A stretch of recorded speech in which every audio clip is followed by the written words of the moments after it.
The dress was still on its hanger when Nora found her twin sister's note, and by the time she finished reading it, she understood two things at once. Vivian had run away, and someone was going to have to marry the billionaire in 3 hours. Don't hate me, Nora. I can't do it. I can't stand at that altar and pretend. Tell Mom I'm sorry. Tell him whatever you want. He never looked at my face anyway. The paper smelled of Vivian's gardenia perfume, the bottle she only wore when she wanted to be remembered. Nora pressed it flat against the vanity and listened to the house. Down the hall, a curling iron hissed. Somewhere below, her mother was laughing the bright, breakable laugh she used on people she owed money to. Outside the open window, July came in thick and gold, the cicadas sawing in the magnolias, the air already warm enough to stick a blouse to the small of your back at 9 in the morning. 3 hours. Nora set the note down and picked it up again, as if the second reading might rearrange the words into something survivable. It didn't. The gown hung between them on the closet door. Ivory silk with a hand-beaded bodice that had cost more than the bakery cleared in a season. A loan against a loan, her mother had said. An investment, Nora. Don't look at me like that. She did the math she'd been doing for a year. The ovens needed $11,000 of repair. The second mortgage her mother had taken on the shop, on the house, on everything their father had built with flour under his nails before he was gone, that came due in 5 weeks. And the man waiting at the Ashford estate this afternoon, Adrian Hale, had signed a contract that made all of it disappear the moment a Bellamy woman put a ring on. A Bellamy woman. Not specifically Vivian. Nora had read the contract too, sitting up at the kitchen table at 2 in the morning, while her mother dreamed of saved things. The undersigned and a member of the Bellamy family. Lawyers were careful that way. Nora? Her mother's voice floated up the stairs. Is your sister decent? The car comes at noon. Nora looked at her own reflection beside the gown. The same dark hair Vivian had, the same wide mouth, the same grey eyes their father used to call rainwater. People had been mixing them up their whole lives, and Vivian had spent that whole life making sure no one mixed them up for long. The louder laugh, the brighter dress, the seat at the center of every table. Nora was the one who stayed back of house, the one who knew where the fire extinguisher was, the one who, right now, was the only Bellamy woman left in the building. She's fine, Mum, Nora called down, and was surprised her voice held. Give us a minute. She heard her mother's heels click away. Satisfied, Nora unhooked the gown from the door. It was heavier than it looked, the way important mistakes always are. She held it against her body and watched the beadwork catch the light, and her hands were not quite steady, and underneath the fear was something she didn't want to name. A small, terrible relief that for once she would be the one at the center of the table, even if she had to lie her way there. Just the signature, she whispered to the mirror. Sign the paper, save the house, go home. It sounded so simple. That was how she knew it wasn't. She zipped herself in alone, because there was no one she could ask for help without the whole thing coming apart. The silk closed over her like warm water. In the glass, a bride looked back, and from 12 feet away, in bad light, she could have been her sister. She'd have to make sure the light was bad. She folded Vivian's note into the smallest possible square and pushed it into the toe of her shoe, where it pressed against her instep with every step she took for the rest of that impossible day, a small sharp reminder that she was the one who had stayed. The car came at noon. It was long and silver and so quiet inside that Nora could hear her own pulse. The Ashford estate sat above the bay where the old money kept its summer houses, white stone and black shutters, lawns mowed in stripes so precise they looked combed. The wedding had been arranged as a small one, intimate, the planner had said, which Nora now understood meant few enough witnesses to control. Through the tinted window she watched waiters carry trays of something cold and pale across grass that had never known a weed, and her stomach turned over, because every one of those people was about to look at her face. She kept her veil down. A man was waiting at the foot of the stone steps. He was tall in the way that made other tall men look approximate, in a charcoal suit that fit him the way water fits a glass, and even from the car Nora could see he wasn't nervous. He was checking his watch. Not anxious, efficient. A man fitting a transaction into a schedule. So this was Adrian Hale. The driver opened her door, and the heat hit her like an open oven, and the smell of cut grass and seawater and someone's expensive cologne rolled together in the bright air. Nora gathered the heavy skirt in both hands and made herself rise. "You're late," Adrian Hale said. He did not offer his hand. His eyes, a cool, unhurried green, moved over the veil once, the way a man reads the time off a clock he doesn't trust. 3 minutes. I'd assumed your family would treat punctuality as the one thing it could afford. Behind the veil, Nora blinked. Vivian would have laughed prettily and apologized. Nora's mouth, which had never once in her life done what was good for it, said, "The grass slowed me down." I kept thinking how many people it took to make it look like no one walks on it. Something flickered across his face. Not a smile, nothing so generous, but a small recalibration. The look of a man who had pressed a button and gotten an unexpected flaw. "Is that a complaint?" "An observation. You can put it on my account."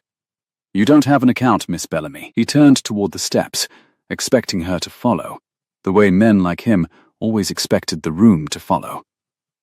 "You have a signature to provide, and a name to lend. After today, you'll have both my gratitude and my absence, in whatever measure you prefer. I'm told most women in your position prefer the second. Your position." The words landed where he meant them to. Nora climbed the steps beside him, the note pressing into her instep, and reminded herself she was a contract in a dress, nothing more, and that contracts did not get to have feelings about the men who signed them. "And what position is that?" she asked anyway. He stopped at the top of the steps. For 1 second the busy estate fell away, the waiters, the strings tuning somewhere on the terrace, the gulls wheeling over the bright water, and he looked at the veil as if he might, for the first time, actually want to see through it. "The position of someone who needed me more than I needed her," he said. "Don't take it personally. It's only true." Then he opened the door, and the cool of the house breathed out at them. Lavender and old stone and the faint mineral chill of money kept at 68 degrees. And Nora stepped into Adrian Hale's life, wearing her sister's name like a coat that didn't fit. Inside, the house was a museum that had forgotten it was supposed to be a home. Nora had expected grandeur and got it. Marble that threw back the chandeliers, flowers in arrangements taller than children, a staircase that curved up into cool, dim air. But under the grandeur was something she hadn't expected, something she recognized the way you recognize a smell from your own childhood. The house was lonely. The flowers were perfect and unloved. The photographs on the long hall table were all of one elderly man, Adrian's grandfather, she'd later learn, the one who'd written the will that put a deadline on a wedding, and none of them held a second face. No clutter, no coat thrown over a chair, no evidence that anyone here had ever simply been tired and sat down. A woman crossed the hall toward them, 60-ish, silver hair pinned with the kind of precision that takes either talent or grief. A ring of keys at her waist that did not jingle, because she'd long ago learned to walk, so they wouldn't. "The efficient is on the terrace, Mr. Hale," she said. "The guests are seated. The caterer has had what he is calling a crisis, which I have downgraded to an inconvenience." Her eyes moved to Nora, and held there a half-second longer than they needed to. "Miss Bellamy, I'm Della Okafor. I keep this house standing. If you need anything that won't appear on a contract, you ask me." "Thank you," Nora said, and meant it so plainly that the woman's eyebrows rose a fraction. Della Okafor looked at Adrian. She says thank you, and looks you in the eye. The other one looked at the chandeliers. She turned, keys silent, and started for the terrace. 20 minutes, Mr. Hale. The heat is turning the cake into a decision. Nora's heart had stopped on the other one. She made herself breathe. The housekeeper had met Vivian once, briefly, weeks ago. A fitting, a signature. People saw what they expected. She had to believe that, because the alternative was turning around and walking back down the combed lawn into a future with no house at the end of it. "Your staff is very loyal," Nora said. to say anything. She raised me, more or less. Adrian shot his cuff, checked the watch again, a habit Nora was beginning to think was less about time than about having somewhere safe to put his eyes. My grandfather was occupied with the company. Della was occupied with me. It's the only inefficiency in this house I've never tried to correct.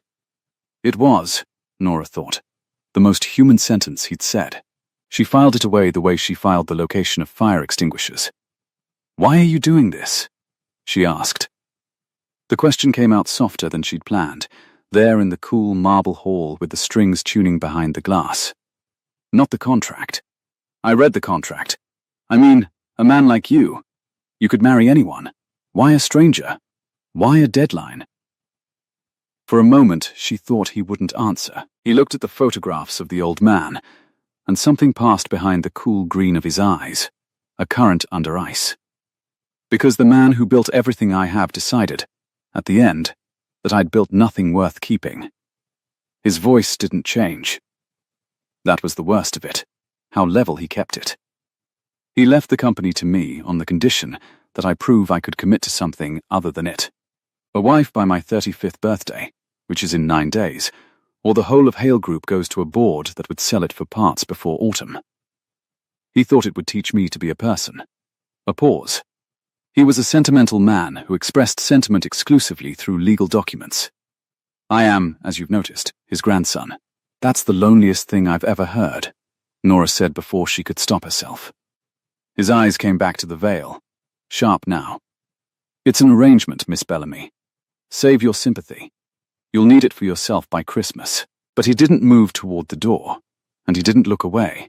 And for the length of one held breath, the two of them stood in the chilled hall like two people who had each arrived at a locked room from opposite sides and discovered, through the door, that someone was already there.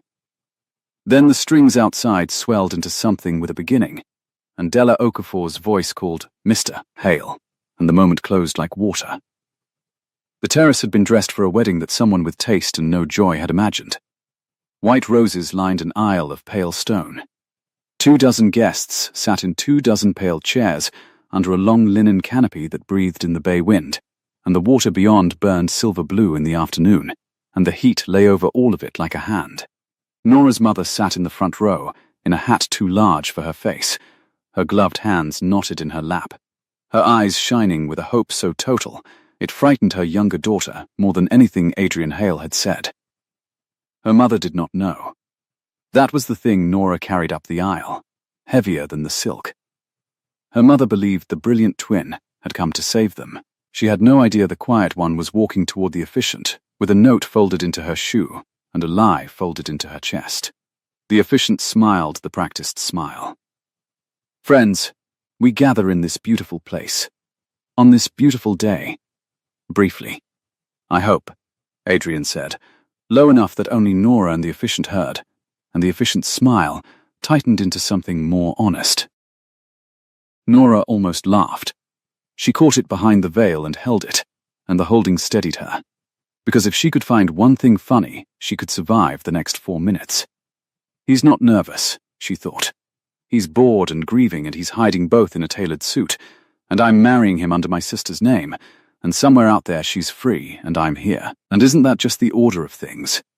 "Do you?" the efficient said to Adrian. "Take this woman. I do." He said it the way other men sign for a package. Then the efficient turned to her, and the bay wind lifted the edge of her veil, and for one heart-stopping second the light shifted, and her face was nearly visible, and she felt rather than saw Adrian Hale's attention sharpen on her like a struck match. Not suspicion yet. Only the first faint awareness that the woman beside him was not behaving the way the contract had promised.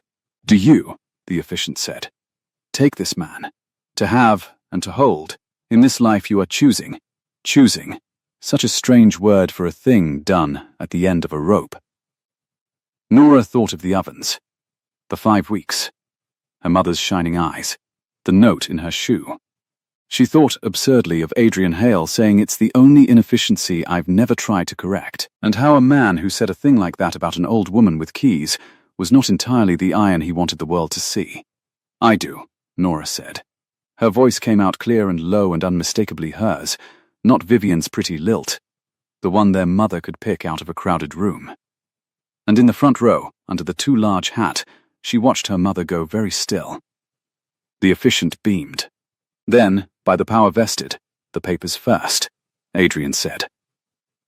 He lifted one hand, and Della Okafor was there with a slim leather folder, because of course the legal document would precede the kiss. Of course the signature was the wedding, and the vow was the decoration. He took a heavy fountain pen from his breast pocket and signed his name in 2 efficient strokes. Then held the pen out to her across the small bright distance, and the bay wind died all at once, so that the whole terrace seemed to lean in to watch a Bellamy woman make it real. Nora took the pen. It was warm from his pocket. Beneath the warmth, her whole future narrowed to a single line on a single page, where it said, in a lawyer's careful hand, the undersigned member of the Bellamy family, not Vivian. A member. She could still run. The thought arrived clean and bright as the water. She could set the pen down, lift her veil, tell the truth, and let the house and the ovens and her mother's hope all come down together in the honest sun. Vivian would have. Vivian had. But Nora had never once in her life done the thing that was good for her, and she had always been the one who stayed. She signed her name.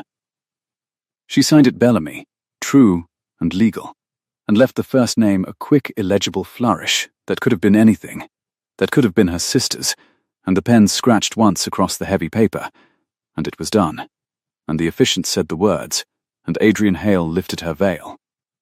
The light was bad. She'd made sure of that, chosen the angle, kept her chin down. But he was close now, closer than the contract had ever required anyone to be, and his cool green eyes moved over her face the way they'd moved over the lawn that morning, reading it for the thing that wasn't right. He found it. She watched him find it. Not the truth. Not yet, but the wrongness. The grey eyes that were rainwater and not Vivian's warm hazel. The mouth that had just made a joke about grass. The whole quiet, watching, stayed behind fact of her. "You're not," he began, very softly, for her alone, and in the front row, her mother rose halfway out of her chair, one gloved hand at her own throat, and said in a voice that carried across the silent terrace and out over the burning bay, "Nora." The name hung in the bright air like a struck bell, and 24 pale chairs seemed to turn at once. For one moment, nobody moved. The bay wind came back, lifting the linen canopy with a sound like a held breath let go, and Nora stood with the warm pen still in her fingers, and her veil thrown back, and her own true face turned up to a man who had paid a great deal of money for a different one. Adrian Hale did not raise his voice. That, she would learn, was the most dangerous thing about him. "Della," he said, very evenly, "the guests have been on their feet since noon in this heat. Show them to the cars. Tell them the reception is postponed and the wine will follow them home." He had not stopped looking at Nora. "My wife and I have a private matter. My wife." He said it the way a surgeon names a thing before he cuts it out. Della Okafor moved without a word, her keys silent, herding the bewildered guests toward the house with the gentle, unanswerable authority of a woman who had emptied this terrace before. Nora's mother did not move. She stood half-risen from the front row, one gloved hand at her throat, her too large hat tipped, her face come apart in a way Nora had only seen once before. On the morning a man with flour under his nails did not come down to open the bakery. "Nora," her mother said again, smaller now, "where is your sister?" "Gone." Nora's voice did not shake, and she hated that it didn't, because the steadiness felt like another kind of lie. "She left a note. She couldn't do it, Mum, so I did." The strings had stopped. Somewhere below the terrace, a gull cried over the burning water, and the smell of the white roses, sweet and overwarm in the afternoon, turned suddenly sickening, the way a perfume does when you've worn it through something terrible. Adrian set the leather folder down on the signing table with great care, as though it might detonate. "Let me be certain I follow," he said. "I contracted with the family. The family sent one daughter to a fitting, and a different daughter to the altar, and neither of them thought the distinction worth mentioning to the man holding the pen." His green eyes moved from the mother to the daughter, and back. Which of you arranged it? No one arranged it. Nora stepped between them before her mother could speak, the heavy silk dragging on the stone. My mother didn't know until 10 seconds ago. Look at her face. You think a woman can fake that? People fake a great deal at weddings, Miss Bellamy. Mrs., Nora said, and watched it land. You read your own contract out loud 9 days ago, I'd bet, to your own lawyers. The undersigned and a member of the Bellamy family. Not Vivian. A member. I signed it Bellamy because I am one. The signature is real. The marriage is real. The only thing that isn't real is the name you wanted under the veil. A long silence. The canopy breathed.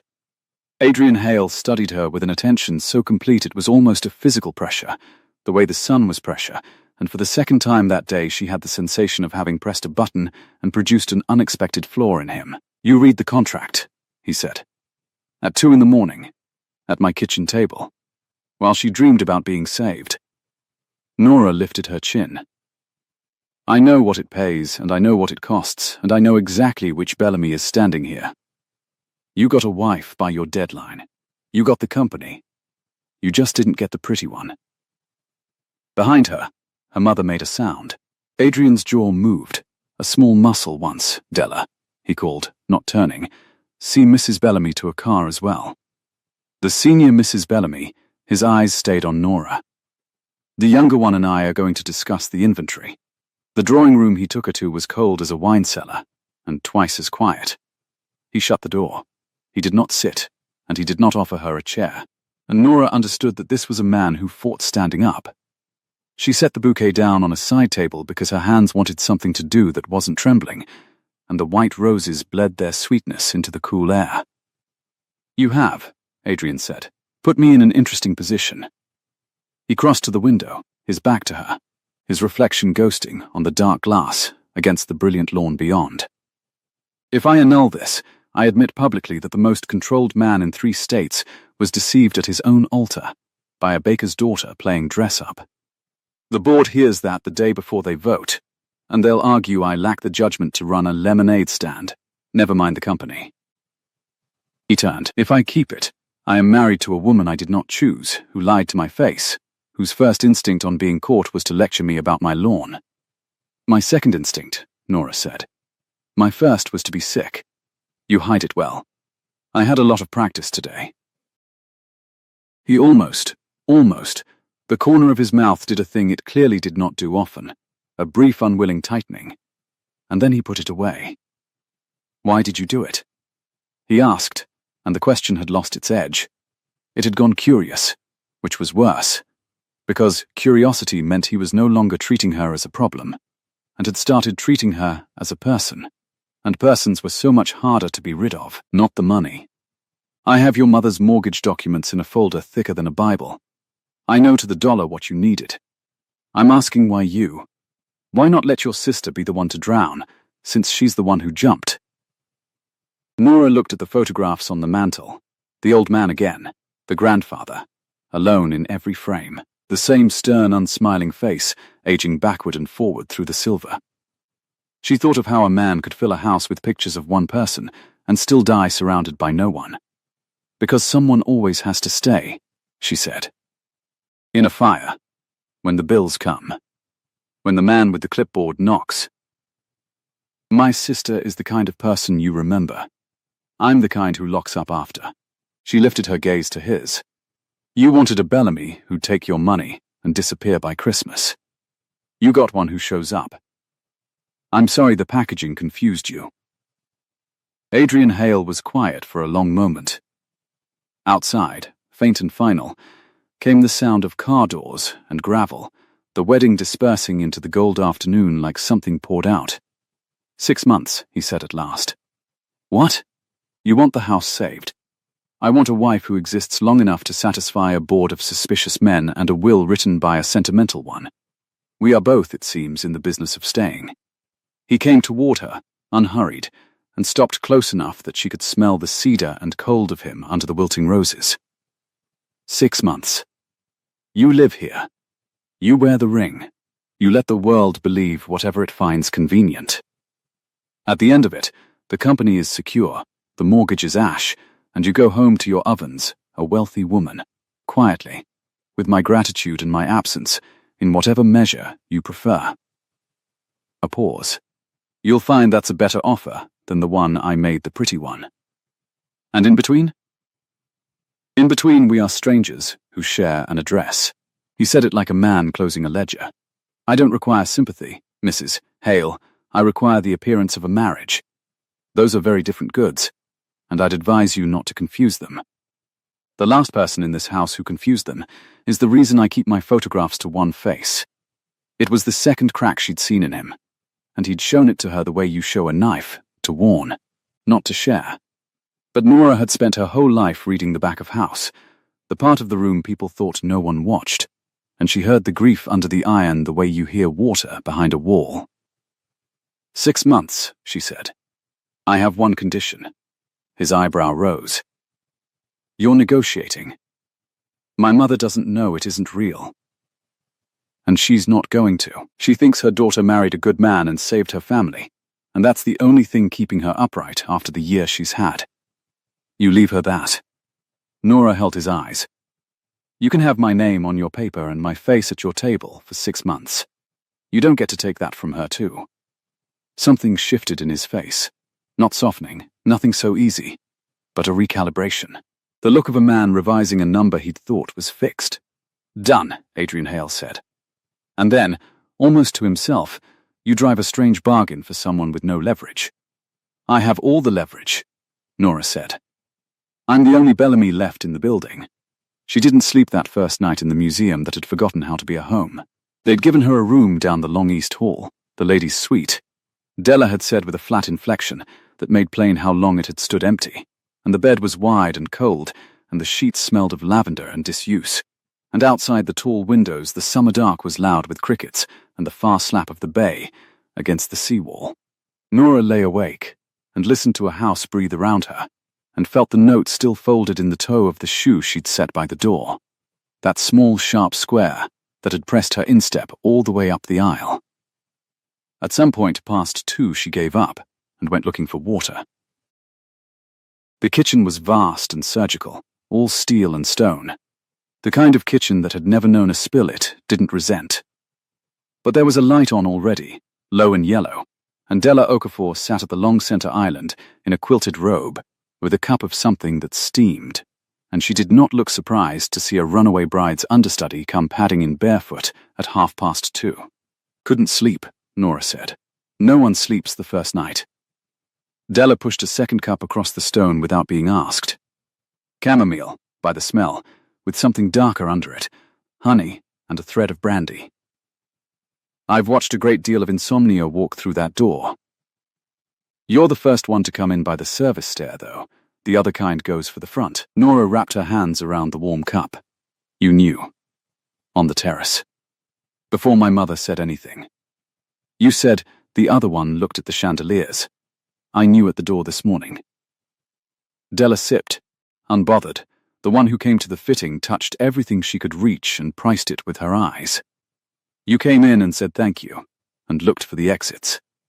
Same face. Different animal. Her dark eyes settled on Nora, frank and unhurried. I've kept this house standing 30 years, child. I keep its accounts and its secrets and its silences. I don't keep its lies for free. So tell me plainly, are you here to rob him, or to save your people? To save my people. Della turned her cup a quarter turn on the stone, the way some people make the sign of the cross. Then we'll get along. I've watched too many come through these rooms wanting what he has. You're the first in a long time who looks like she'd rather be anywhere with a working oven. A pause. He's not what they print, you understand. The papers want a shark. What I raised was a boy who learned that loving a thing was the surest way to watch it get sold. His grandfather taught him that. Taught it deliberate, the way you teach a dog not to jump the fence. Her jaw tightened. I'm telling you this once, and not for his sake. For yours. Don't mistake his silence for emptiness. Empty would be safer for you. The honeyed steam rose between them. Somewhere in the dark house, a clock counted itself. "Why are you helping me?" Nora asked. "I'm not." Della stood, gathering her robe, and her keys, which had been silent all along, gave one small involuntary chime as she rose, the only unguarded sound the woman had made. "I'm helping the house. It's been holding its breath 30 years, waiting for someone to set a cup down wrong and laugh about it." She paused at the door. "You'll want the small parlor in the mornings. The big one gets the heat by 10 and the photographs by noon, and you've enough faces to manage without his grandfather staring at you over breakfast." "Good night, Mrs. Hale." "Good night," Nora said, and to the empty steel kitchen, after the keys had whispered away, "and thank you." The morning brought a different kind of trouble, and it arrived in linen. Nora had found the small parlor, exactly as promised, and was sitting in a square of early gold with a coffee she'd made herself, because the staff had looked alarmed when she tried to help. When the door opened without a knock, and a woman came in on a wave of cool perfume, sleek, blonde, beautiful, in the expensive way that takes a staff of 3 and a great deal of money to look effortless, in a pale linen sheath that had certainly not come off any rack Nora had ever stood near. "So," the woman said, looking Nora over the way the first daughter had looked over the house, "you're the surprise." "I had to hear it from the caterer, which tells you how the family ranks me these days." "Camille Ashford Voss." She did not extend her hand. "Adrian's cousin." "Or near enough. The Ashfords raised him after the grandfather got bored of trying, which makes me, in the absence of a mother, the closest thing this family has to one watching the door." Nora. She did not offer Hale. She wasn't sure yet which name was a weapon in this room. Nora. Camille said it like she was checking it for flaws.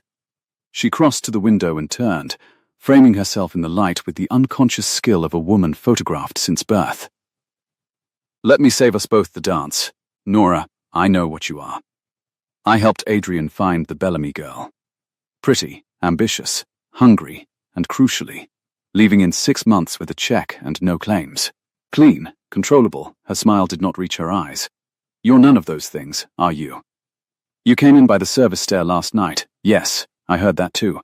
And the housekeeper poured you tea, and the staff are already calling you Mrs. Hale, without the little pause they use for the temporary ones. That's a problem. For whom? For everyone." Camille sat, finally, arranging the linen. "Do you understand what's at stake in 9 days? No, you've read the contract. You understand the dollars. You don't understand the family. When the old man's will pays out, control of Hale Group doesn't simply vest in Adrian. It vests in Adrian and his marriage. There's a clause. The lawyers call it the continuity provision, that gives a spouse standing she would not otherwise have. A real spouse. An involved one. The board has been waiting 30 years for a crack in him. And you, darling, with your grey eyes and your gratitude, and your terrible habit of looking like you mean it, you are a crack." Nora set her coffee down. The summer sun lay warm across the back of her hand. "You sound less like a mother, and more like a rival." For half a second Camille's composure flickered, and underneath it, Nora saw something she recognized. Because she'd worn it herself for 26 years. The face of the person who does the work, and watches someone else sit at the center of the table.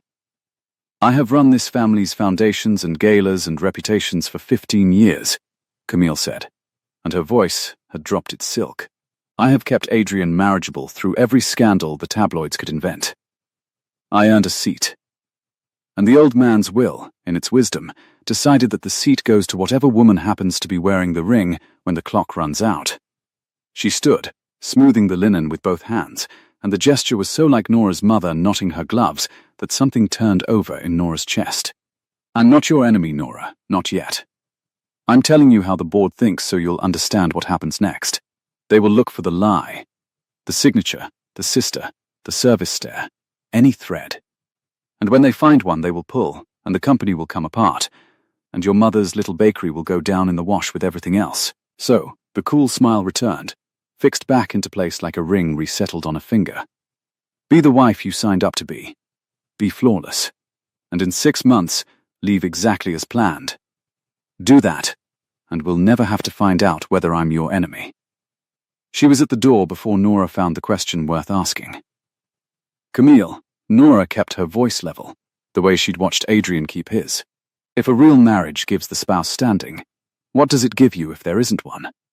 What seat were you sitting in before I walked up that aisle? The blonde woman stopped. She did not turn around, and in the bright morning glass Nora watched the reflection of her face go briefly, completely still. The look of someone who had pressed a button and produced an unexpected flaw. Be flawless, Nora, Camille said to the door. It's the only thing that's ever kept any of us safe in this house.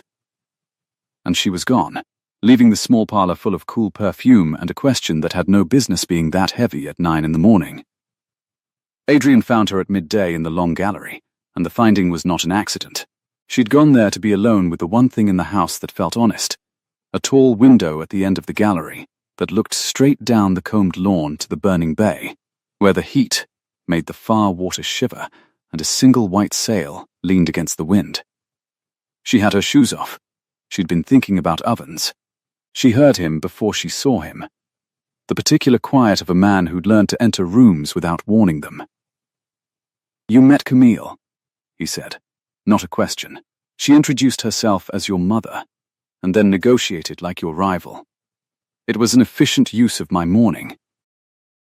She's neither. Adrian came to stand a careful distance away, looking down the same lawn, his hands in his pockets, his jacket gone, his sleeves turned back in the heat, so that for the first time he looked like a man who lived somewhere, rather than presided over it. She's the person who keeps the family's face on straight. She's also, as you've evidently discovered, frightened. The two have never been mutually exclusive in this house. She told me about the continuity provision. Nora watched his profile. A real marriage gives the spouse standing. So you and I, 6 months of strangers sharing an address, we don't actually trigger the thing you need. Unless the board believes it's real. Which means I'm not a signature. She turned to face him fully. I'm a performance. You didn't tell me that part. His jaw moved. Once, I was going to. When? When you'd stopped looking like you might bolt down the service stair.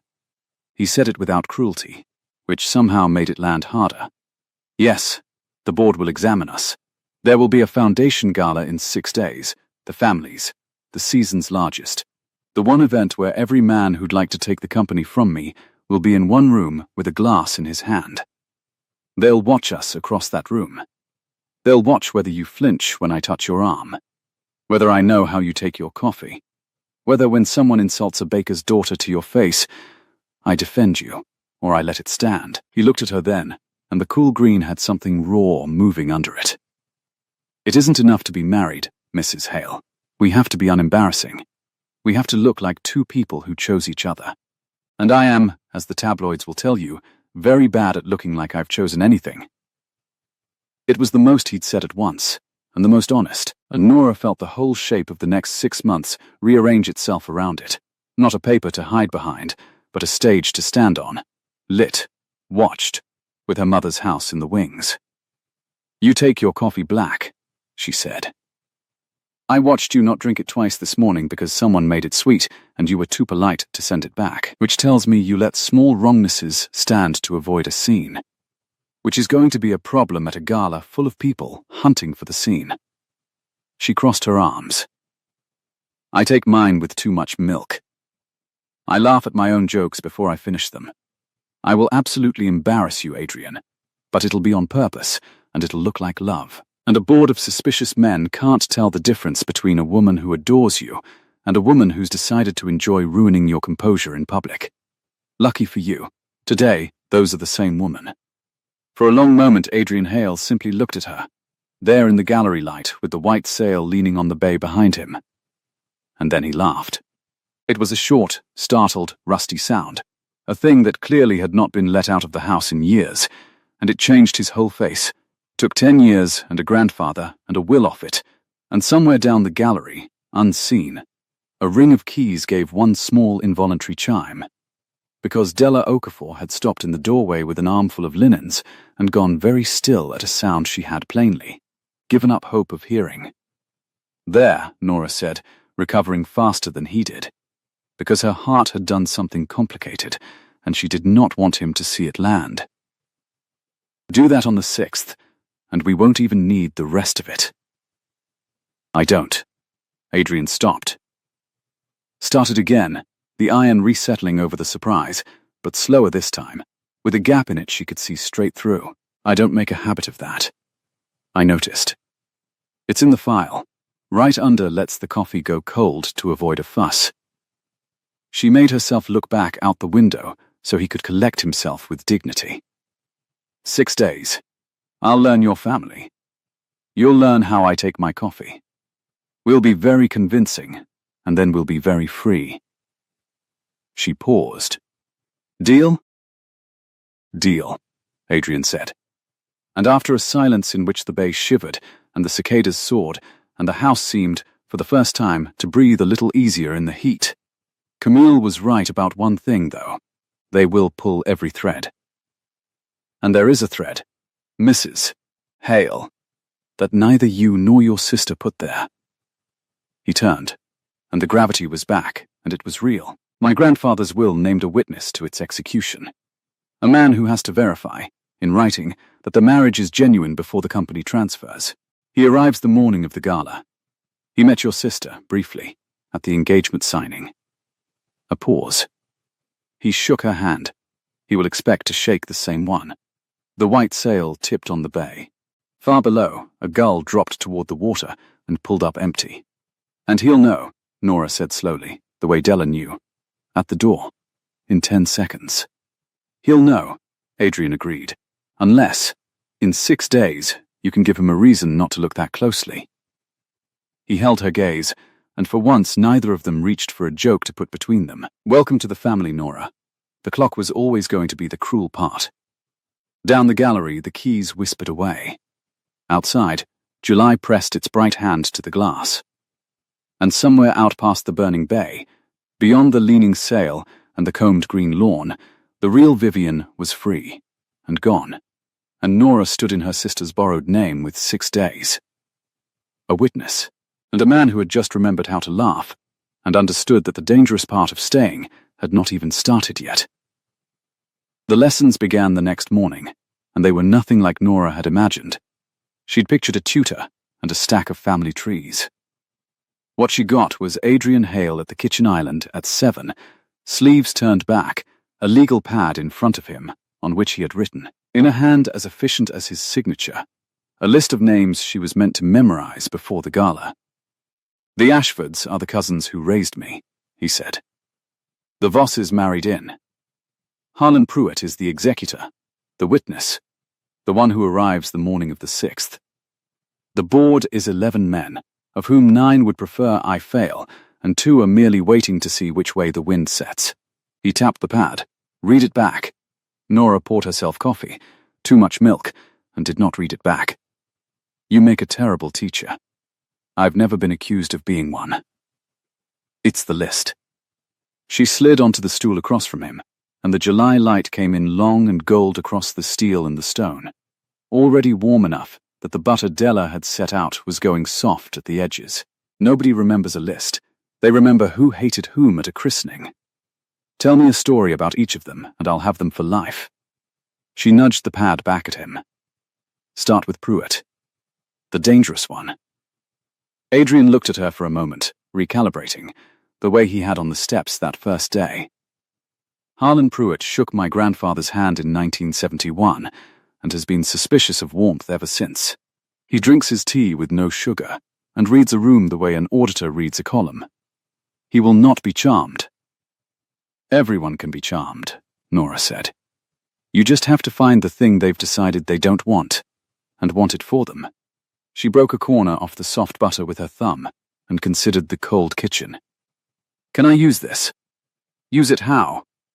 To bake. She was already up, scanning the shelves, the surgical drawers. 6 days of memorizing your terrible list will turn us both to stone. People relax when there's flour in the air. Even auditors. Where do you keep the...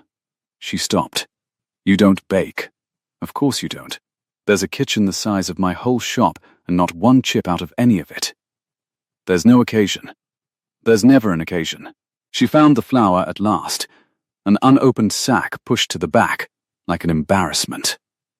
That's the saddest sentence I've heard since I got here, and I've heard some contenders. She thumped the sack onto the island, and a small pale cloud rose between them and settled on his black sleeve, and he looked down at it as though it were a stain on a contract. Nora laughed before she could stop herself. Leave it. It suits you. Now. Your grandfather. What did he love? Not what he kept. What he loved. Adrian was quiet. Outside, the cicadas started up in the magnolias, that long electric sawing that meant the heat was climbing. Lemon cake, he said finally, as if the words cost something. Della made it for his birthdays. He never asked for it, and never failed to take a second piece. Then, we're making lemon cake. Nora cracked an egg one-handed against the bowl, a thing she'd done 10,000 mornings, and she watched him watch her hands do it, and something in his face she couldn't name went briefly, helplessly young. And you're going to learn how, so that on the 6th, when Harlan Pruitt, who cannot be charmed, walks into this museum, the first thing he smells isn't money kept at 68 degrees. It's somebody's grandmother's kitchen. Auditors have grandmothers too. That's manipulation, Adrian said. That's hospitality, Nora said, and put the spoon in his hand. He was hopeless at it, which delighted her more than competence would have. By the 3rd day he could fold flour into butter without it going to paste, and by the 4th he had stopped flinching when the mixer roared, and the kitchen, which Della had ceded to them with the flat remark that she'd been waiting 30 years to see it earn its keep, had taken on the smell of warm sugar and lemon zest, a smell that drifted out into the marble halls and made the staff slow their steps without knowing why. You take your coffee black, Nora said on the 4th evening, frosting cooling between them, the bay going copper through the tall windows. I've watched. You let them bring it sweet every morning, and you let it go cold rather than send it back. Why? Adrian wiped his hands on a towel, considering sending it back makes a person feel they've failed. It's faster to let it cool. It's lonelier to let it cool. She handed him a fork. Try the cake. He did. She watched the iron face do its small, uncertain thing, the corner of the mouth that did not know it had moved. Well, it's... He stopped, and she could see him reach for a word that would keep him safe, and then set it down. It's the lemon cake. It's the lemon cake, Nora agreed softly, and neither of them said the rest of it, that a man could go his whole life eating second pieces of a thing and never once be told it was loved. Della found them like that, the two of them on either side of a cooling cake in the copper light, and she set down her tray of linens and looked at them for a long moment with an expression Nora couldn't read. The grass, Della said. You'll want to know about the grass, Mrs. Hale, for the gala. The Vosses will ask if you garden. You'll want an answer that isn't the truth, which is that you didn't know a weed from a rose until Tuesday. Tell her I complained about the lawn, Adrian said, the first thing she ever said to me. On the steps. About how many people it takes to make it look like no one walks on it. Della's eyebrows rose. He told you that, she said to Nora. Voluntarily. He's been doing that, Nora said. Telling me things. It's very alarming. I think the cake's doing it. It isn't the cake, Della said, picking up her tray, the keys giving one small chime as she turned, and she went out before either of them could ask her what it was. Camille came back on the 5th day, and she did not come to bake. Nora found her in the long gallery, at the tall, honest window that looked down the combed lawn to the bay, and for a moment, the sleek blonde hair, the still straight back, she looked less like a rival than like a woman keeping a vigil. Then she turned, and the cool was back in place, and she had a folder in her hand that Nora recognized by its weight before she could read its face. You've been busy, Camille said. The whole house smells like a bakery. The staff are smiling. Adrian laughed twice yesterday. Maria heard it from the pantry and nearly dropped a tray. She crossed the gallery, heels soundless on the runner. It's very convincing, Nora. That's what worries me. It's supposed to be convincing. That was the assignment. There's convincing the board, Camille said, and there's convincing yourself. She held out the folder. I came to give you this, Consider it a kindness, since I'm apparently the only one in this house still willing to do you one." Nora took it. Inside were photographs, old ones, the colours gone slightly warm with years, and in them a young Adrian, 25 perhaps, looking at a dark-haired woman, the way Nora had never seen him look at anything, with his whole face open, with nothing held back at all. "Her name was Eleanor," Camille said. "Funny, isn't it? He didn't choose your name on purpose. He didn't even notice. But the old man did. Eleanor was warm and clever, and she made him laugh, and the board was terrified of her. A man in love is a man who can be moved, and a hale who can be moved is a hale who can be steered." She let the silence sit. So they steered. They found what she wanted, and they wanted it for her, to use your own charming phrase. A position at a firm 3 states away. A future that didn't have him in it. By the time Adrian understood she'd been bought out from under him, she was gone, and the grandfather had what he wanted. A grandson who finally believed that loving a thing was just the long way around to watching it get sold.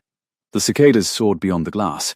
Nora looked at the open young face in the photograph and felt the cold climb her arms despite the heat.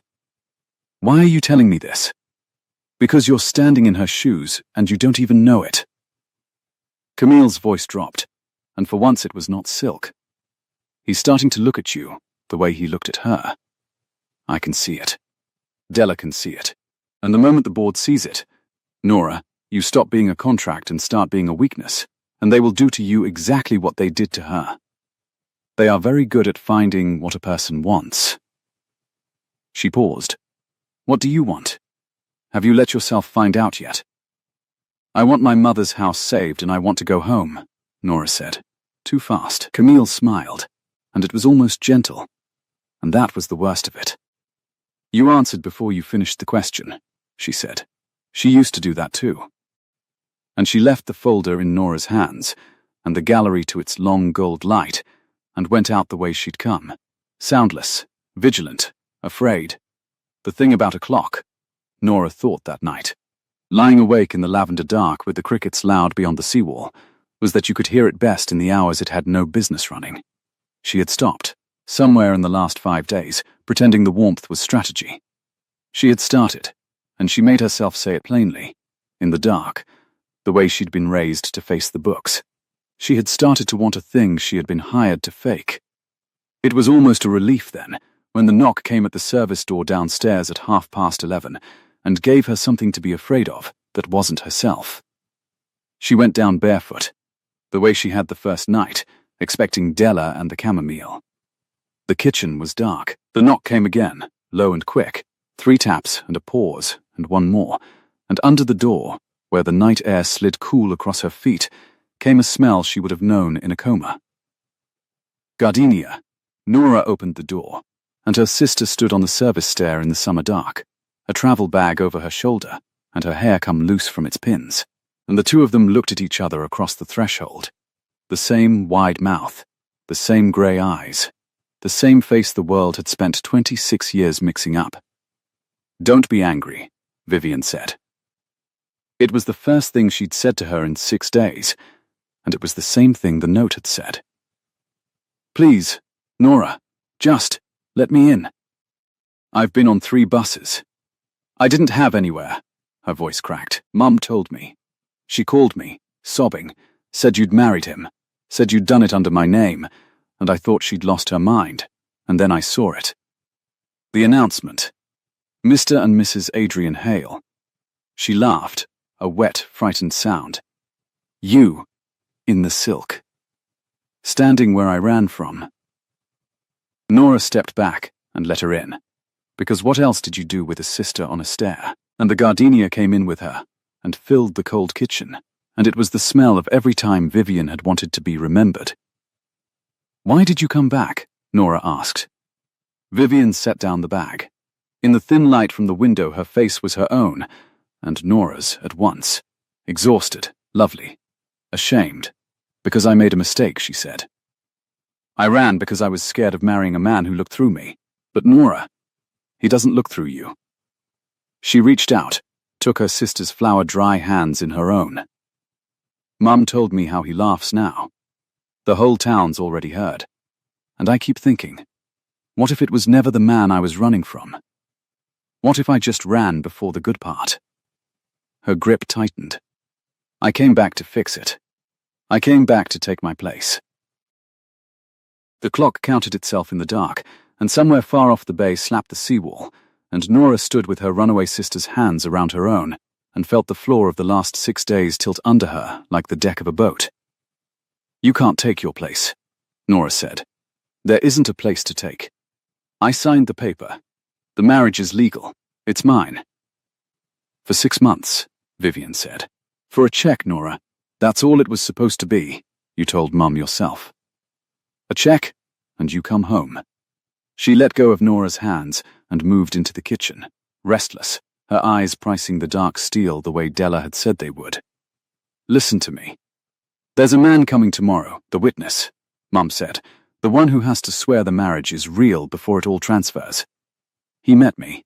He shook my hand at the signing. He's going to look at you, and know, the way the housekeeper knew, and then the whole thing comes apart and Mum loses the house anyway." She turned, and her face was bright with the old certainty, the one that had always made people follow her to the center of the table. "But he won't know if it's me. Don't you see? Put me in the room tomorrow." Same hand he shook, same face he expects. "I sign whatever needs signing going forward. I'm the wife on the paper. You go home, Mum keeps the house, and nobody has to find out a baker's daughter played dress up at a billionaire's altar. It doesn't work like that. You can't unsign. Camille says it can be managed." Vivian said it lightly, already past it, and did not see her sister go still. She says there are ways. Quiet ways. She's done this kind of cleanup before. The gardenia hung in the cold air. Out past the seawall, a buoy bell rang once, thin across the water. "Camille," Nora said. "She found me." Vivian frowned, finally catching the change in the room. 2 days ago. In the city. "I don't know how," she said. "The family keeps track of loose threads. She bought me a meal. She was kind, Nora. She said she'd been trying to clean up a misunderstanding before it ruined everyone. And she put me on the bus herself and gave me the fare. And said..." She stopped. "Said you'd thank her one day for getting you out before you got hurt."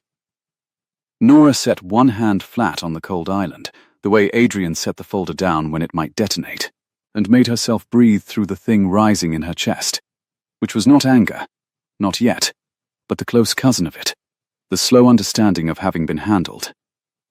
Camille, frightened of the crack, had not come at her with a lawyer or a threat.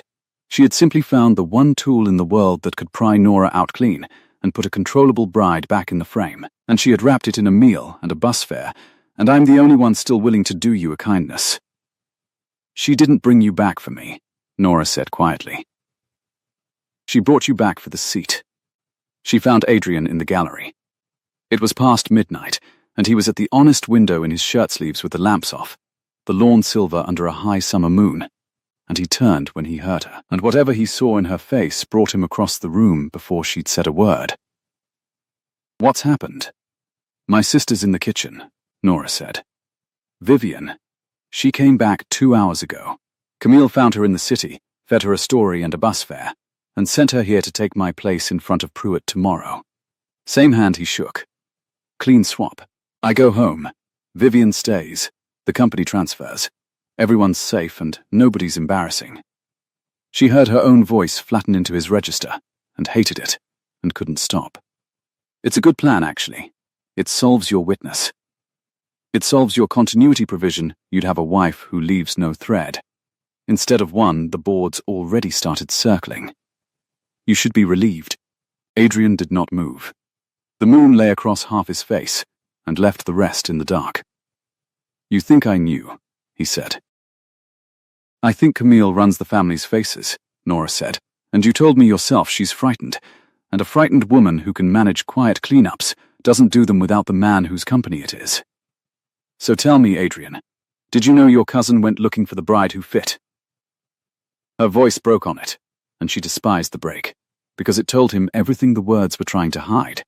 "Did you decide somewhere in the last 5 days, that the laughing was a complication you couldn't afford in front of a board of suspicious men, and that the cleanest thing, the efficient thing, was to put the right twin back in the silk. For a long moment he said nothing, and the not saying was its own kind of fall. "Ask me properly," he said at last, very low. Not the speech. The question, "Did you know?" "No," he said it the way other men confess. "Camille told me 4 days ago that she was, in her words, exploring contingencies. I told her there were none. I told her the wife I had was the wife I'd keep, and I did not ask her what she'd already done, because I have spent 30 years not asking Camille what she's already done. And that," his jaw moved, "once. That is a failure I will own. But I did not send for your sister, Nora. I have spent 5 days learning how you take your coffee. Do you genuinely believe I did that to prepare you to leave?" She wanted, desperately, to believe him. That was the trap of it. She had watched a bored by a warm woman out of his life once, with a thing she wanted, and now another frightened person was offering Nora the thing she'd come here for. The check, the house, the going home, and the only thing standing between her and the clean exit was a man she'd known 6 days, and a feeling she had no business trusting. "Camille said you looked at me the way you looked at Eleanor," Nora said. The name landed in him like a stone in a well. She watched it go down. "She showed you those," he said. "She did me a kindness," Nora said, and the bitterness in it surprised them both. They were still standing there, an arm's length apart in the moonlit gallery, with the whole thing trembling between them. When the first grey came up over the bay, and the gravel of the long drive began, far off, to make the sound of an arriving car. Adrian went very still. "He's early," he said. "Pruitt is never early. Camille will have called him early." He looked at Nora, and for once the iron was simply gone, nothing left over it. "She'll have him in the small parlour before the staff are up, and she'll have your sister scrubbed and dressed and standing by the lemon cake before 8, and she will present him with the bride he shook hands with as though no other had ever existed, and she will do it to protect me, which is the part that has always made her impossible to stop." He took a breath. "If Vivian goes into that room, the swap is done. There is no undoing a thing Harlan Pruitt has sworn to in writing.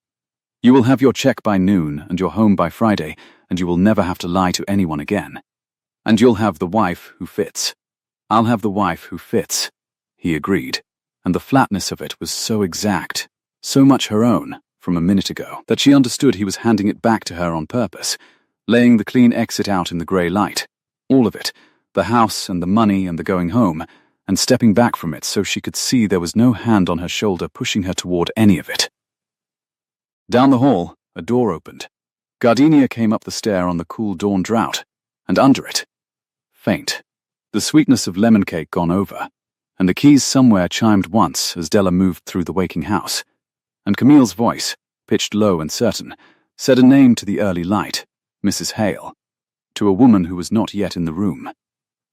"2 of us answer to that now," Nora said. "Yes," Adrian said. "Until one of you walks into the parlour. Then only the one who walks in does." He did not reach for her. He had learned, in 5 days, that she could not be reached for. "Pruitt's car is at the gate. Nora, Della can hold him 3 minutes at the door, no more. In 3 minutes, one of 2 women goes down that hall." His voice did not rise. That was still the most dangerous thing about him, and she understood now that it was also the most frightened. "I won't choose for you. I did that to Eleanor by saying nothing, and I have spent 30 years in a house full of one face because of it. So I'm asking, out loud, the way I should have asked once before." The grey light found his open face, the one from the photographs, the one nobody had been allowed to see in years. "Which Bellamy is my wife?" Far down the long drive the car came on through the morning heat already rising off the lawn, and at the foot of the service stair, in the same silk and the same face, Vivian was waiting for her sister to decide which of them had stayed. Nora went down the service stair first, because she had always been the one who went downstairs first, and Vivian was where she had left her, at the cold island with the gardenia clinging to her like a second skin and the soft butter still sweating on its dish, in the grey light. "He's at the gate," Nora said. You can hear the gravel. Then, there's no time to fight about it. Vivian was already moving, smoothing her hair. Her hands quick and certain, the way they'd been certain at 100 tables. Where's the dress? Nora. The good one. The one from the terrace. If Camille's got Pruitt in the parlor, I need to be standing by that cake in 10 minutes with my hand out, and you need to be gone up the back before he. Vivi. The old name stopped her the way nothing else would have. Their father's name for her, the one nobody had used since the morning the bakery didn't open. Vivian turned, and in the thin window light her face was Nora's own face wearing fear. And Nora felt the whole tangled year of it rise in her throat at once. The loan against the loan. The second mortgage. The note folded in the toe of a shoe. You came back to save me, Nora said. I know you think that. Camille made sure you'd think that. She found you in the city. She bought you a meal. She told you a baker's daughter was about to get hurt, and that you could put it right by climbing back into the silk. She made it sound like courage. She crossed the cold floor and took her sister's hands, flower dry against gardenia soft. But she didn't send you here for me, Vivi. She sent you here for a seat at a table she's afraid of losing. You'd walk into that room and swear a lie to a man who shakes hands for a living, and the lie wouldn't save the house. It'd just hand the house to the person who's best at lying. That's not you. You never could keep a secret past lunch. Vivian's mouth trembled. I ran, she whispered. I ran, and you had to stand there. I'm trying to make it. You don't fix running by running back into the same fire wearing my apron. Nora pressed her sister's hands once, hard, and let them go. You said it on the stair. You said, what if I just ran before the good part? You were right. There is a good part. But it isn't yours to take, and it isn't yours to give back. It's mine. I stayed. I'm the one who stayed. Her voice did not break, and this time she did not hate that it didn't, because for once the steadiness was not a lie covering fear, it was the floor under her feet. So I'm going to walk into that parlor. As myself. And I'm going to tell Harlan Pruitt exactly who he's shaking hands with. The blood went out of Vivian's face. He'll know it isn't real. You'll lose the house. You'll lose all of it. Maybe. Nora reached past her sister and picked up the cake plate. The lemon cake that had gone the smallest bit over in the warm night. Still sweet. Still somebody's grandmother's kitchen. Or maybe I find out whether the thing I've been baking these 5 days is real enough to stand up in the light. She tipped her head toward the front of the house, where the gravel had stopped and a car door had closed with the expensive softness of a vault. Go up the back, Vivi. For once in your life, let your sister have the center of the table.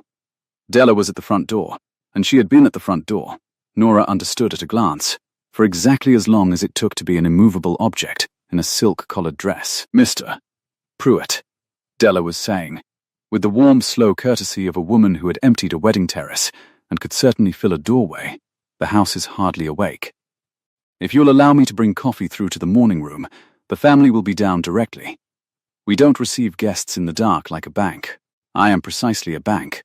Misters Okafor.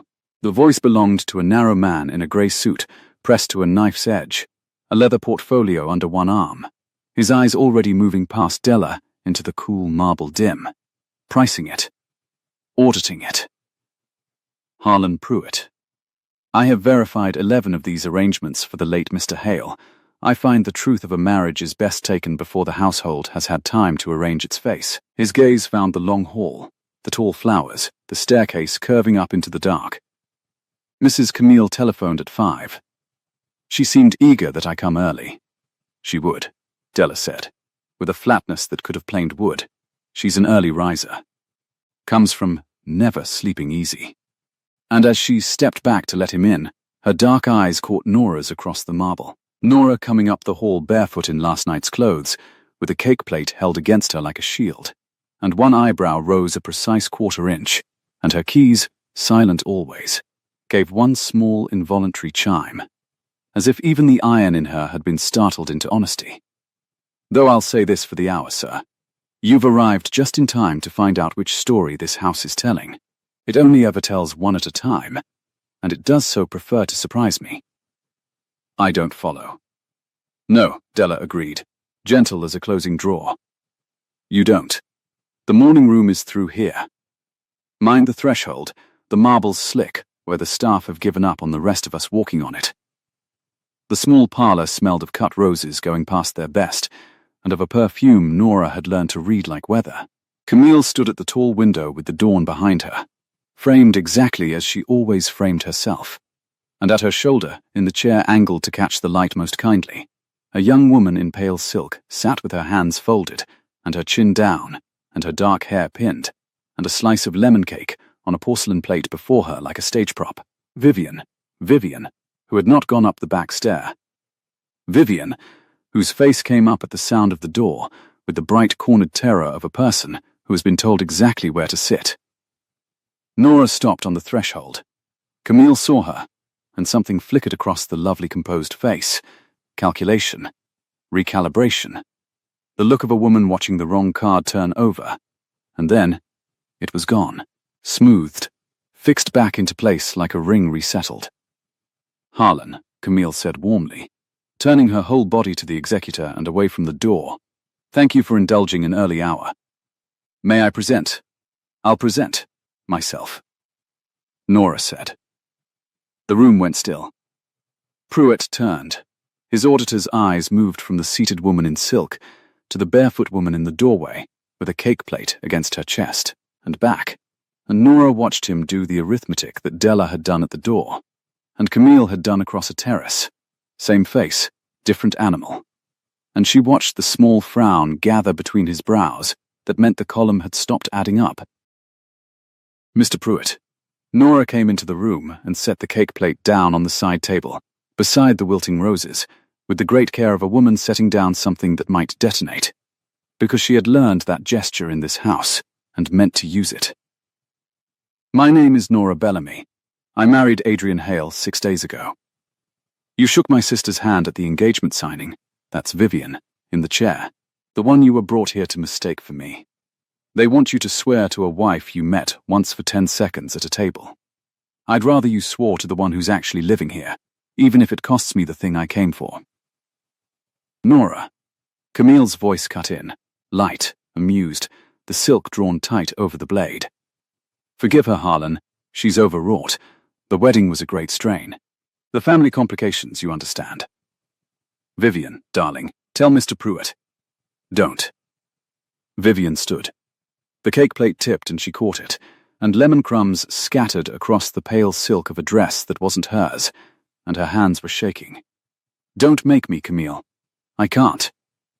I told you on the bus I didn't think I could.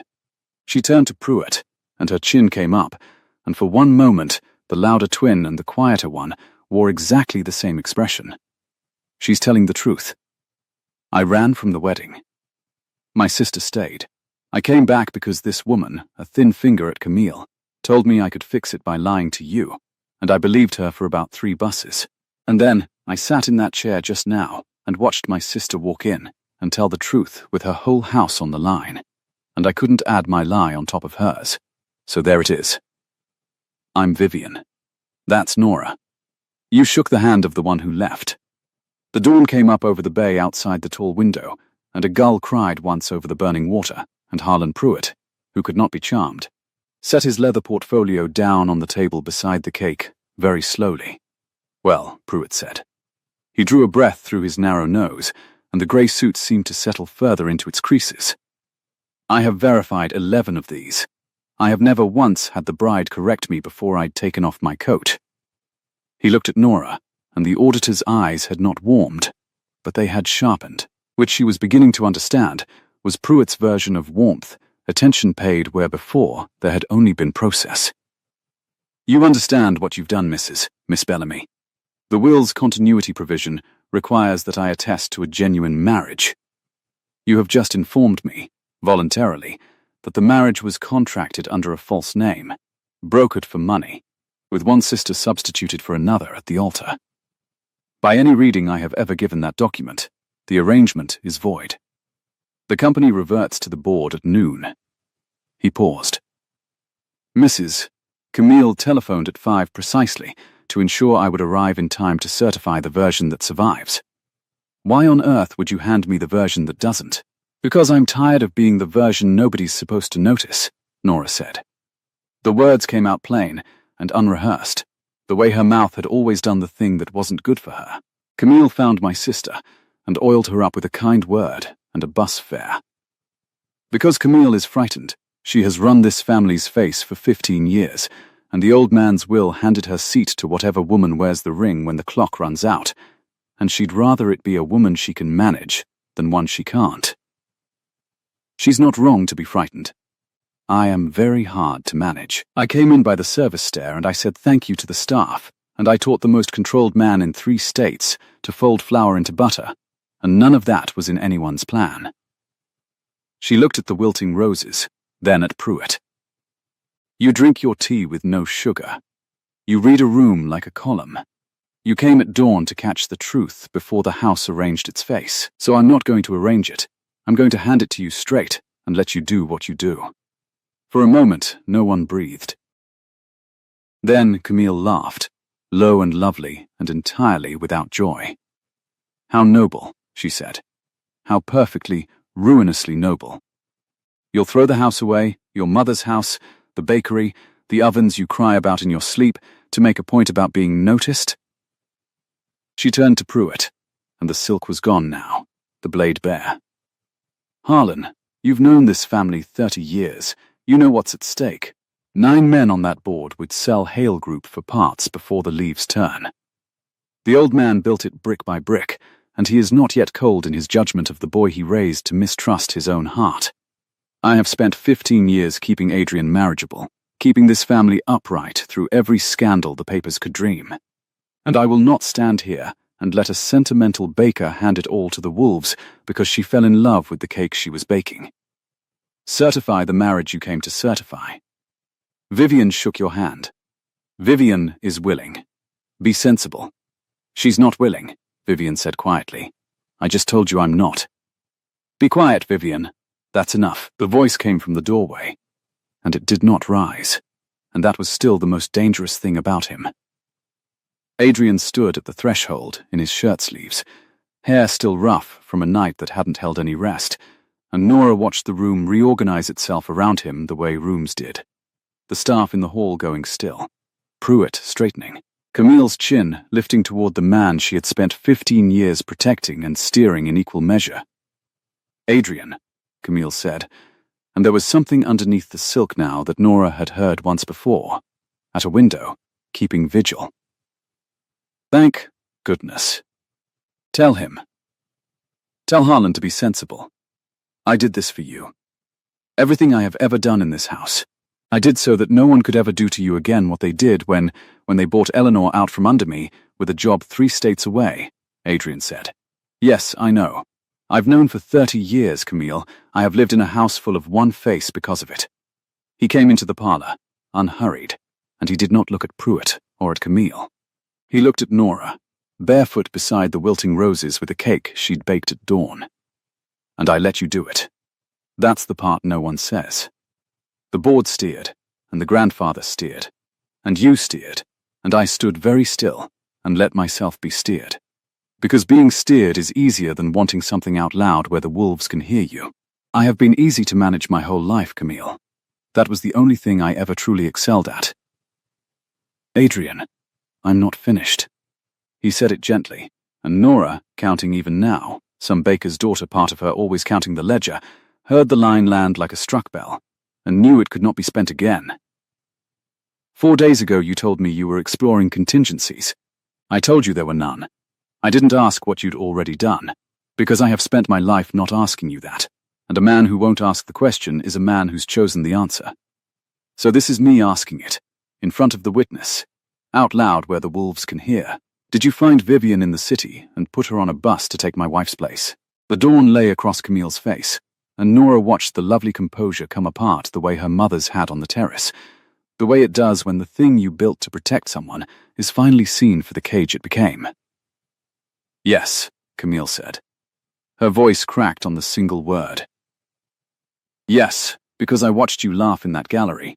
Maria heard it in the pantry and nearly dropped her tray, and I thought, There it is, there's the crack, there's the thing they'll use to take everything from him, and I could not watch them do it to you twice.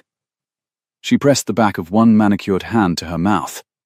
I would rather be the one who hurt you on purpose than stand by while they hurt you again by accident.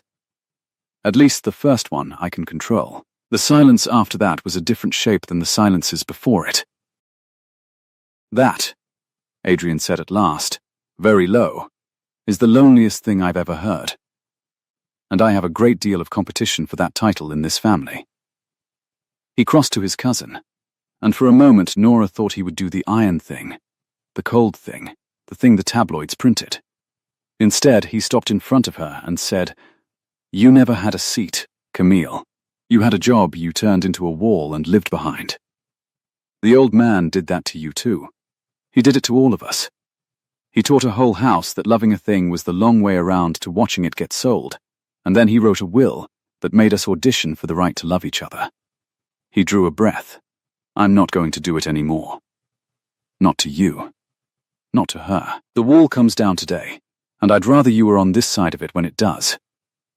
Camille's eyes shone. "And if the company goes to the wolves at noon, then it goes." He said it like a man setting down a portfolio that might detonate, and the room flinched at the size of it. "It's only a company, Camille. My grandfather thought it was the only thing worth keeping, and he kept it, and kept nothing else, and I have stood in his gallery and counted the faces, and there is one. I am not going to die in a museum full of one face to spite a man who already had his way for 30 years. Mr. Hale, Harlan Pruitt, had not moved, but his narrow attention had gone from the cousins to the man, and there was a thing in it now that had not been there at the door. You understand that what you've just said, in front of me, is that you are prepared to lose the company, rather than certify a false marriage. What I've just said, Adrian answered, turning, is that the marriage isn't false. He looked at Nora, and the iron was gone, all of it, and the open young face from the photographs in the folder was simply there in the dawn light for anyone to see. It was contracted under the wrong name. I'll grant you that on the record, in writing, signed. But you came to verify whether two people are genuinely married, Mr. Pruitt. And I have spent 6 days learning that this one takes her coffee with too much milk and laughs at her own jokes before she finishes them, and I let mine go cold every morning rather than send it back, and she told me on the second day that letting it cool is lonelier than sending it back. And she was right. And no one has been right about me out loud in a very long time. He did not raise his voice. I don't care what name is on the paper. Ask her what's true. Then ask me. We'll both answer the same, and you'll know, because you read rooms for a living, that no one rehearses a thing they were trying this hard to deny. Pruitt turned to Nora. The bay burned behind him through the tall glass, and the cicadas had started up in the magnolias, and the soft butter on its dish had finally given up and gone to liquid in the climbing heat. Miss Bellamy, he said, you came in here prepared to lose everything by telling me the truth. So tell me one more. Set aside the house and the ovens and your mother and the noon deadline. If I voided this marriage right now and you walked out the door with nothing, would you come back? Nora looked at Adrian across the small bright distance, the same distance the pen had crossed on the terrace, warm from his pocket. I'd come back, she said, and I'd be furious about it the whole drive, because I have never once in my life done the thing that was good for me, and this man is the single most inconvenient thing that has ever been good for me. Her voice didn't shake. I came here to sign a paper and save a house and go home by Christmas. I stayed because somebody in this museum let his coffee go cold every morning to spare a stranger's feelings, and I have spent 26 years being the one who locks up after everybody else, and he's the first person who ever looked at the back of the house where I live and decided to learn his way around it. She wiped her eyes with the heel of her flour-dry hand, impatient with herself.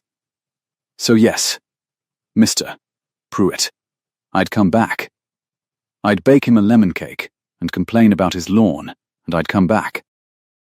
For a long moment Harlan Pruitt, who had verified 11 of these and could not be charmed, looked at the two of them in the dawn light, and then he looked, unexpectedly, at the cake on the side table, the lemon cake gone the smallest bit over, crumbs scattered across the borrowed silk. the whole parlor smelling against all its marble of somebody's grandmother's kitchen. My mother made a lemon cake, he said, to no one, to the room, on birthdays.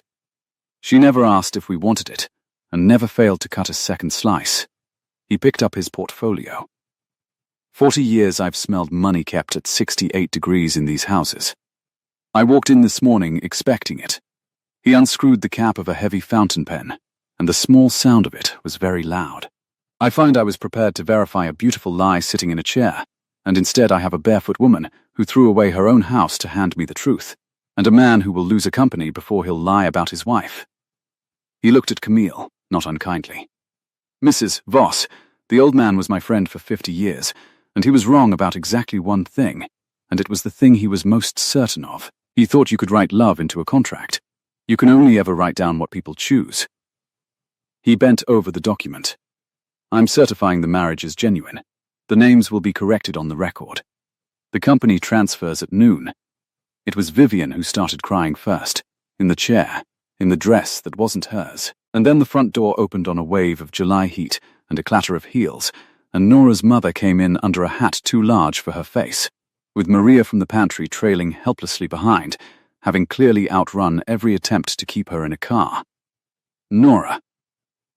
Her mother stopped in the parlor doorway and took in the whole impossible tableau at once, the executor screwing the cap back on his pen, the cousin standing at the window, with her composure in ruins, both her daughters with the same wet grey eyes, the cake, the roses, the man in shirt sleeves standing closer to her quiet daughter than any contract had ever required.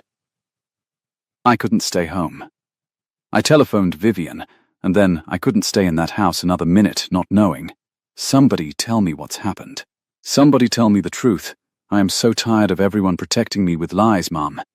Nora crossed the room and took her mother's knotted gloved hands, the way she'd taken Vivian's on the stair, and she made a decision she'd made 6 days ago, and unmade in the space of one dawn. Sit down. I'm going to tell you all of it. The real all of it. You asked me once on the terrace where your sister was, and I told you Vivian ran.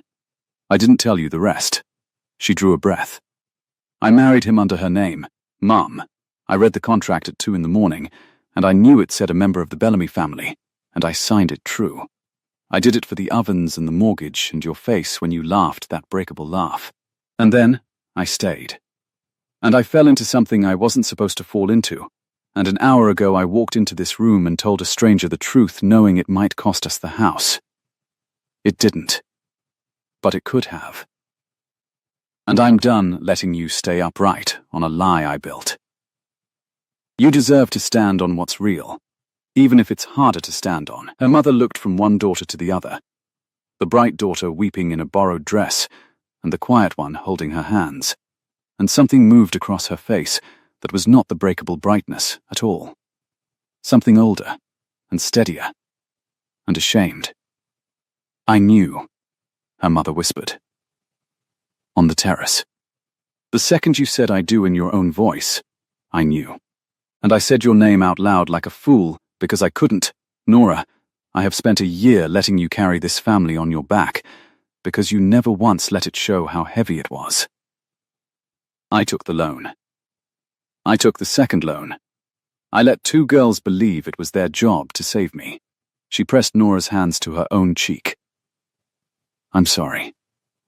I'm so sorry. I should have been the one who stayed. You're staying now, Nora said. That counts. It's the only part that ever counts. Camille left the window. She crossed the parlor slowly, and the room watched her come, and she stopped in front of Nora and Adrian and reached into the slim bag at her side and drew out a folded sheet of heavy paper, which she set down on the side table beside the lemon cake, on the surface where the bride could reach it. It's my resignation, she said, from the foundation, from the galas, from the family's face. 15 years of it, in 2 paragraphs. Her voice was steady, but her hand was not. I told you once, Nora, that being flawless was the only thing that ever kept any of us safe in this house. I was wrong. It only ever kept us alone. You came in by the service stair and you set a cup down wrong, and you laughed about it. And the house has been holding its breath 30 years for exactly that, and I I tried to put it back in its cage because a woman who can't be managed frightened me more than wolves do. She looked at Adrian. I steered you the way they steered you. I became the thing I hated to protect you from it. That's the cost of it. And I'll carry that. But I won't carry the wall anymore. Nora picked up the folded paper. She read the first line of it. I, Camille Ashford Voss, do hereby resign. And then she folded it again and held it out. Keep the foundation, Nora said. Run the galas. You're the best in 3 states at it. Adrian told me so himself before he knew I'd repeat it to your face. She watched the shock land. But run it for people now, not for the wall. You want a seat at the table? Pull up a chair like everybody else and stop guarding the door. There's lemon cake. It's gone a little over. It's still the best thing in this house. Camille stared at the paper in her own hand, then at the barefoot woman holding it out, and something in the lovely ruined face cracked all the way open at last, not into the composure she'd worn for 15 years, but into a single wet, startled, rusty laugh, the exact cousin of the one Adrian had made in the gallery, the family resemblance no will could right or revoke. You really are impossible to manage, Camille said. I told you that on the first morning, Nora said. Try the cake. By the time noon came and went, and a telephone call from a careful lawyer confirmed in dry tones that Hale Group had transferred clean and whole, the kitchen the size of Nora's whole shop had filled, for the first time in 30 years, with people who had nowhere better to be. Della had made coffee. She brought Adrian's to him black, set it down at his elbow without a word, and gave Nora a look over the rim of her own cup that contained an entire conversation. Vivian, scrubbed of gardenia at last and wearing one of Nora's plain blouses, was arguing happily with Maria about whether the ovens at the bakery could be saved or wanted replacing, and Nora's mother had taken off the too large hat and was kneading something. Actually, kneading. Her gloved hands bare and floury, and her face, for the first time in a year, not bright and breakable, but simply tired and glad. The witness took a slice with him, Della observed, refilling the pot. Wrapped in a napkin. Harlan Pruitt, who has verified 11 of these and broken bread at none, walked out of this house with cake in his pocket like a schoolboy. I have kept this house standing 30 years, and I have never seen the like. She set the pot down. I'd say the place has finally remembered what it was built for. What was it built for? Vivian asked. Della looked around the warm, crowded kitchen, at the flowered matriarch, the reconciled twins, the resigned, then reinstated cousin eating cake with her shoes off in a corner, the most controlled man in 3 states with a pale smudge on his black sleeve that he had not once tried to brush away. Somebody setting a cup down wrong, Della said, and laughing about it. And her keys, as she turned back to the stove, gave one small chime, and this time she let it. Adrian found Nora later at the tall window at the end of the long gallery. The honest one. The one that looked straight down the combed lawn to the burning bay, where the heat made the far water shiver, and a single white sail leaned against the wind, exactly as it had on the day he'd told her about the witness, and the clock, and the cruel part. She had her shoes off. He came and stood the careful distance away, and then, deliberately, closed it. You threw away your house this morning, he said, in front of a man who reads columns for a living. You actually did it.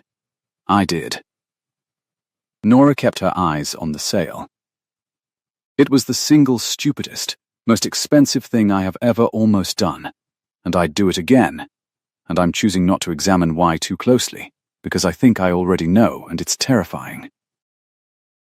Examine it out loud, Adrian said, where the wolves can hear, and when she turned, he took her flour-dry hand in both of his, and the cool green of his eyes had nothing held back in it at all. Nothing iron, nothing tabloid. I'll go first, since you went first this morning, and I have been letting you go first into every fire since the day you complained about my lawn. I had a contract for a wife who'd take my money and disappear by Christmas. I have, instead, a wife who took my coffee personally, and my grandfather's lemon cake personally, and the back of my entire ruined house personally, and who walked into a room at dawn and chose the truth over the only thing she ever came here to get. He drew a breath, and Nora heard him spend the one declaration the day had been saving. deliberate and unhurried, and his. I love you, Nora Bellamy. Not the name on the paper. You, the one who stayed. The bay shivered. The sail tipped. A gull dropped toward the bright water, and, this once, came up with something. Took you 6 days, Nora said, and her voice cracked straight down the middle. I've been ready since the cake. I'm a slow learner. There's a list. He almost smiled, and then he did. The rusty, startled real thing. 10 years and a grandfather and a will all falling off his face at once, and somewhere down the gallery, unseen, a ring of keys gave one small, involuntary chime, because Della Okafor had stopped in the doorway with an armful of linens and decided, this time, to simply set them down and watch. They were married again in the autumn, when the magnolias had given up their heat, and the bay had gone slate cool, and the combed lawn wore the first gold of the turning season. Married properly this time. Under the correct name, with the correct sister grinning in the front row beside a mother, in a hat that fit. The bakery downtown got its $11,000 of ovens, and then some, and reopened with Nora's name and her father's recipes in the window, and a small hand-lettered card by the register that read lemon cake. By request, second slice always free, which Harlan Pruitt, who turned out to live closer than anyone expected, took advantage of with grave regularity. Camille ran the foundation gala that season for people instead of for the wall, and seated a baker's mother at the center table on purpose. And the two of them became, to everyone's alarm including their own, friends. Vivian stopped running. Eventually, the way people do when they discover the good part, was never the thing they were running toward, but the thing they were running from learning to stay for. She ran the bakery's front of house, where the louder twin belonged, while the quieter one kept the books, and married the man with the cold coffee. And in the house above the bay that had once been a museum that forgot it was a home, there was always, now, a cup set down wrong somewhere, and someone laughing about it, and flour in the air, and a man who had learned at last that loving a thing was not the long way around to watching it get sold. It was simply the only thing worth keeping at all. If this story warmed you, if you believe the ones who quietly stay deserve to stand at the center of the table too, take a moment to like this video and subscribe to Platinum Diaries, where every story is a promise that the overlooked heart gets its happy ending. Stay with us. The next one is already rising, like good bread, in the warm and waiting dark.